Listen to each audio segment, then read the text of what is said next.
السلام علیکم ورحمۃ اللہ وبرکاتہ۔ مدرسہ جامعہ نعیمیہ تعلیم القرآن کی پلے لسٹ مدنی قاعدہ course Jamia Naeemia online قرآن اکیڈمی میں خوش آمدید ہے۔ آج ہم سبق نمبر 14 پر پہنچے ہیں۔ مدنی قاعدہ ہم نے شروع کیا تھا، الحمدللہ ہمارے 13 اسباق مشق و سمیت سوال و جواب کے ساتھ پورے ہو چکے ہیں۔ 14واں سبق ہے، سبق نمبر 14 نون ساکن اور تنوین، ادغام اور اقلاب کے بارے میں بتایا جائے گا۔ پیچھے سبق نمبر 12 کے اندر انہوں نے بتایا تھا ہمیں اظہار اور اخفاء کی۔ یہ سبق نمبر 12، اس میں اظہار اور اخفاء کے قاعدے اور نوٹ آگے تھا کہ اقلاب اور ادغام کے قاعدے سبق نمبر 14 میں آئیں گے۔ تو آپ اپنے بچوں کو قرآن پاک کی تعلیم دلوانا چاہتے ہیں یا خود قرآن پاک کی تعلیم حاصل کرنا چاہتے ہیں تو آپ ابھی رابطہ کریں، کلاس بک کروائیں۔ انشاءاللہ قرآن پاک کی تعلیم، تربیت، سنت آداب، نماز، کلمے، دعائیں، فقہی مسائل اور بہت کچھ سیکھنے کو ملے گا۔ سبق شروع کرنے کی دعا، اس میں فائدہ یہ ہوتا ہے کہ انشاءاللہ جو کچھ پڑھیں گے ہمیں یاد رہے گا۔ کتاب پڑھنے کی دعا کون سی ہے؟ بسم اللہ الرحمن الرحیم، صلی اللہ تعالی علیہ وآلہ وسلم۔ اللہم افتح علینا حکمتک وانشر علینا رحمتک یا ذا الجلال والاکرام۔ اے اللہ عز و جل ہم پر علم و حکمت کے دروازے کھول دے اور ہم پر اپنی رحمت نازل فرما، اے عظمت اور بزرگی والے، آمین، صلی اللہ تعالی علیہ وآلہ وسلم۔ سبق نمبر 14 میں نون ساکن اور تنوین کے بارے میں بتا رہے ہیں کہ اس میں جو 4 قاعدے تھے، اظہار، اخفاء، ادغام اور اقلاب۔ اب یہاں پر اظہار اور اخفاء 12ویں سبق کے اندر بتانے کے بعد 14ویں سبق میں ادغام اور اقلاب بتا رہے ہیں۔ کہتے ہیں نمبر 3 پہ ادغام آتا ہے، نون ساکن یا تنوین کے بعد حروف یرملون میں سے کوئی حرف آ جائے تو ادغام ہوگا، را اور لام میں بغیر غنہ کے اور باقی 4 حروف میں غنہ کے ساتھ۔ حروف یرملون 6 ہیں اور وہ یہ ہیں، یا، را، میم، لام، واو، نون۔ نمبر 4 اقلاب۔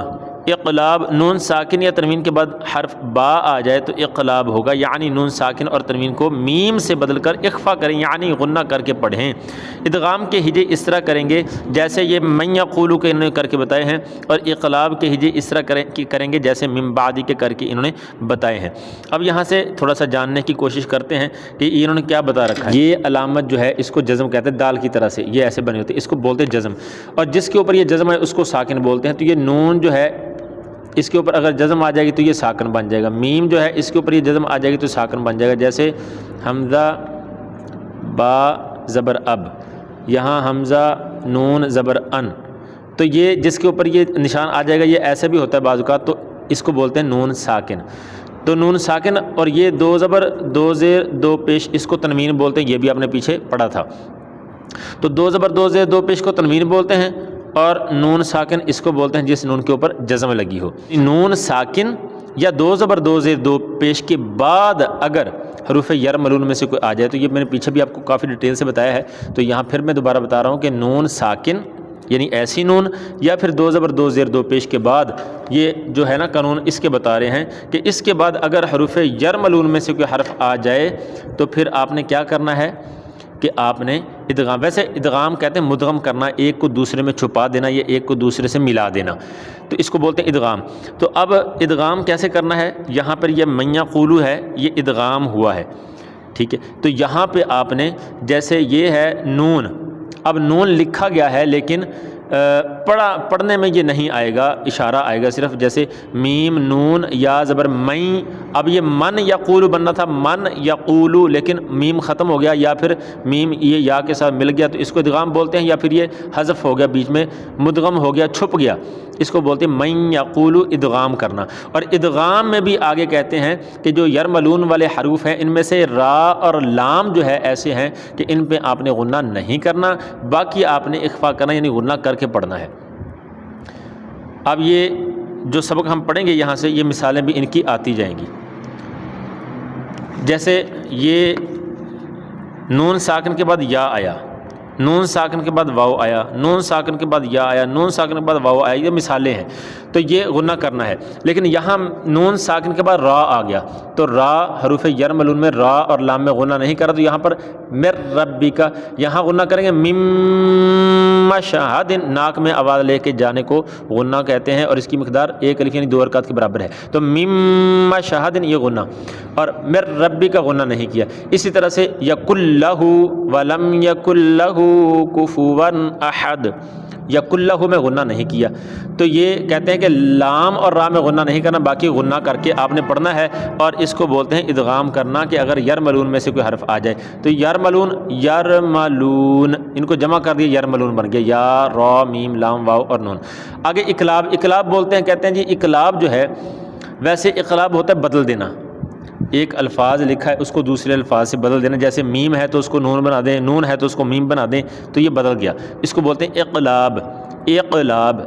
نون ساکن یا تنوین کے بعد، وہی نون ساکن اور تنوین جو میں نے آپ کو لکھ کے بتائی ہے، کہ ایسی نون جس کے اوپر جزم ہو یا پھر 2 زبر 2 زیر 2 پیش، اس کو تنوین بولتے ہیں۔ اس کے بعد یعنی یا تو نون ساکن کے بعد یا پھر 2 زبر 2 زیر 2 پیش کے بعد اگر با آ جائے، با لکھا ہوا ہو، پہلے تھا کہ حلقی میں سے آ جائے تو غنہ نہیں کرنا، اخفا میں سے کوئی آئے تو غنہ کرنا ہے، یرملون میں سے کوئی آ جائے تو ادغام کرنا ہے، اب ہے با آ جائے تو پھر کیا کرنا ہے، با آ جائے تو اقلاب ہوگا۔ اقلاب کیسے ہوگا؟ یعنی نون ساکن اور تنوین کو میم سے بدل کر اخفا کریں، یعنی غنہ کر کے پڑھیں گے۔ ایک تو اس میں غنہ کریں گے، دوسرا نون کو کیا کریں گے؟ میم سے بدل دیں گے۔ جیسے یہاں اسی سبق کے اندر آخر میں اس کی مثالیں موجود ہیں، جیسے مثال کے طور پہ یہ انہوں نے بتا رکھا ہے، اب یہ لفظ ہے من بعدی، اب یہ بننا چاہے من بعدی، میم نون زیر من بعدی، لیکن ہے من بعدی، یعنی انہوں نے نون کو یہ میم سے بدل دیا، تو یہاں اقلاب ہو گیا، تو پڑھیں گے من بعدی، من بعدی نہیں پڑھیں گے، یہاں پر ان بہم نہیں پڑھیں گے بلکہ ام بہم، تو یہ یہاں پر مثالیں بھی موجود ہیں، نون ساکن کی بھی اور 2 زبر 2 زیر 2 پیش کی بھی۔ یہ چھوٹا سا جو میم لکھا ہے، چھوٹا سا میم، اس کو پڑھیں گے، نون کو نہیں پڑھیں گے، جوڑ کریں گے لیکن پڑھیں گے میم کو، مم بقلیھا، مم، تو یہ میم پڑھیں گے، تو نون کو میم سے بدل کر اخفا غنہ بھی پھر کرنا ہے ساتھ میں۔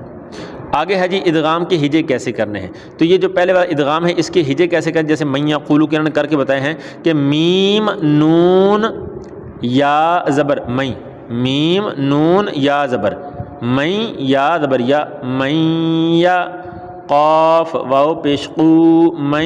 یقو لام پیش لو، من یقولو، تو جوڑ ایسے کرنے ہیں ہجے۔ اور اقلاب کے جوڑ کیسے کرنے ہیں، جیسے من بعدی میں کر کے دکھائیں، میم نون زیر من، با عین زبر با، من با، دال زیر دی، من بعدی، تو یہ آپ نے جوڑ کرنے میں نام لینا ہے، لیکن پھر پڑھنا پہلے آپ نے یہی کہنا ہے میم نون زیر من، اور آگے کہنا ہے با قاف زبر با، اب چونکہ با آ گیا تو پھر نون کو میم سے بدل دیں گے، تو میم باق لام زیر لی، ہا الف زبر ہا، میم باقلی ہا، ایسے۔ اور اس میں جو سوال جواب آ سکتے ہیں وہ سوال جواب یہی ہیں کہ ادغام کا قاعدہ سنائیں، یا ادغام کسے بولتے ہیں، تو آپ نے ادغام بتانا کسے کہتے ہیں اور ادغام کا قاعدہ سنا دینا ہے۔ آگے حروف یرملون کتنے ہیں تو آپ نے بتانا 6 ہیں، کون کون سے ہیں تو آپ نے پڑھ کے بتانا ہے، یا را میم لام واو نون۔ آگے اقلاب کسے کہتے ہیں تو آپ نے اقلاب کا قاعدہ سنا دینا، اقلاب کا قاعدہ سنا ہے تو وہ بھی آپ نے بتا دینا ہے، یا پھر سوال بدل کے بھی پوچھے جا سکتے ہیں، جیسے آپ سے کہیں نون ساکن یا تنوین کے بعد حروف یرملون آئے تو کیا ہوتا ہے، تو آپ نے کہنا ادغام ہوتا ہے،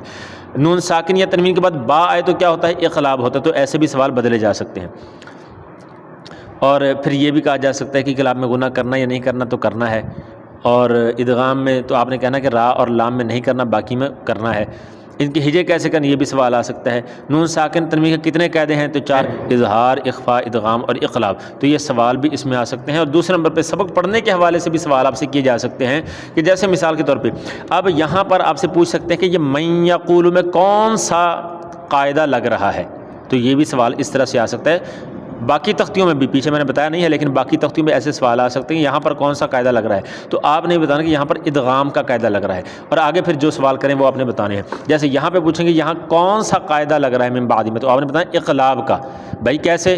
بھئی ایسے لگ رہا ہے کہ نون ساکن یا تنوین کے بعد با آئے تو اقلاب ہوتے ہیں، یعنی نون کو میم سے بدل دیں گے، پھر یہاں غنہ ہوگا یا نہیں ہوگا۔ اور اس کی پہچان ایک یہ بھی ہے کہ یہ نشان جو ہے دے رکھے رنگ کے ذریعے سے، کلر کے ذریعے سے، اس کے ذریعے سے بھی آپ دیکھ سکتے ہیں کہ یہ ادغام والے الفاظ اور یہ جو لال ہیں یہ اقلاب والے الفاظ۔ تو یہ تختی انہوں نے ترتیب سے دی ہے، یہاں پر پہلے ادغام اور اس کی مثالیں دی ہیں نون ساکن تنوین کی، پھر اس کے بعد اقلاب کی مثالیں دی ہیں۔ تو میں اس سبق کو پڑھوں گا اور پڑھوں گا اس انداز سے کہ آپ بھی پیچھے دہرائی کر سکتے ہیں، پڑھ سکتے ہیں۔ اس میں ہجے کرنا مقصود نہیں ہے، اس میں ہجے آپ کو بتا دیا کیسے کرنے ہیں، لیکن پھر بھی میں ایک دو لفظوں کے کروں گا، لیکن ہمارا مقصد ہے اس کو اچھے طریقے سے پڑھیں اور اس میں غنہ ہونا یا نہیں ہونا وہ چیز دیکھیں۔ میم، نون، یا زبر میں، یا زبر یا، میں، یا، قاف واو پیش قو، من یقو، لام پیش لو، من یقول، میم، نون، واو زیر میوں، واو زبر وا، میوں وا، را زبر رو، میوں ورا، قاف لام زیر قل، میوں ورقل، جیم، نون زبر جن، نون زبر نا، جن، تا زیر تی، جنتی، من ورق الجنتی،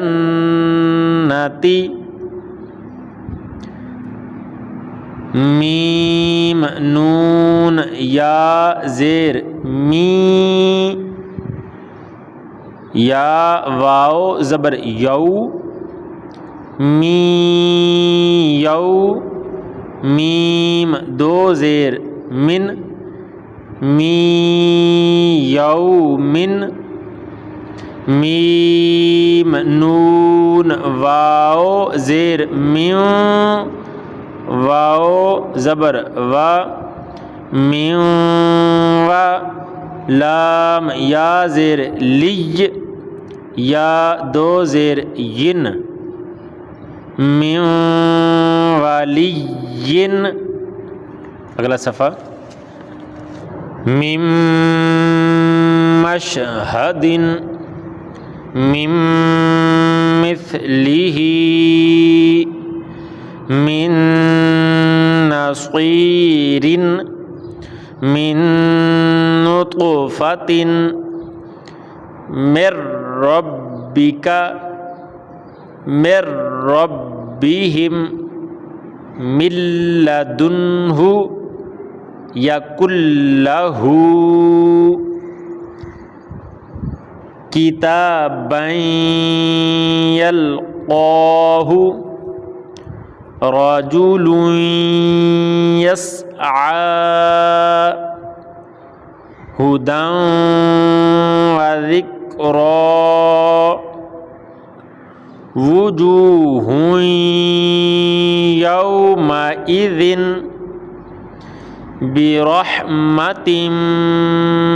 منہ، سراجا منیرا، حطۃ نغفر لکم، خلق نعیدہ، میم پیش مو، حا میم زبر حم، محم، میم زبر ما، محم، دال را دو پیش در، محمدر،